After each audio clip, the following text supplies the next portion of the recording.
যে কোনো জিনিস ট্রেন্ডিংয়ে আসার পর ওই জিনিসটি নিয়ে বা ওই কথাগুলো নিয়ে একদিন অথবা ২ দিন সোশ্যাল মিডিয়াতে বা বাস্তবে মিছিল প্রতিবাদ হয়, কিন্তু দেখা যায় যে ২ দিন পর এগুলোর আর কোনো কিছু অবশিষ্ট থাকে না। না কোনো মিছিল, না কোনো প্রতিবাদ, সব কিছুই যেন বিলীন হয়ে যায়। কোনো বিচার পাওয়া যায় না। বিচার পাওয়ার আগেই সব কিছু বিলীন হয়ে যায় এবং সরকার সুষ্ঠু বিচার না করেই যে কোনো এরকম অনেক ঘটনা তারা বিভিন্নভাবে ধামাচাপা দিয়ে দেয়। তাই আমরা চাই,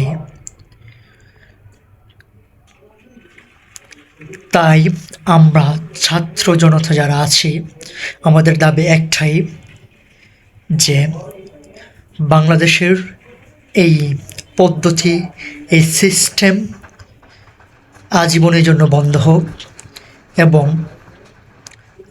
যে অপরাধই করুক না কেন তার সুষ্ঠু তদন্ত করে কিছুদিনের মধ্যেই যেন সেই অপরাধের জন্য সে শাস্তি পায়, সেটা নিশ্চিত করা। সে যে অপরাধই করুক না কেন। তাই হাদি হত্যার বিচার না হওয়া পর্যন্ত আমাদের এই সংগ্রাম চলবেই এবং কোনোভাবেই যেন না থামে। কারণ যদি কিছুদিন ট্রেন্ডিংয়ে থাকে আবার সে আগের মতোই হয়ে যায়, তাই কখনোই এই বিষয়ে ছাড় দেওয়া যাবে না।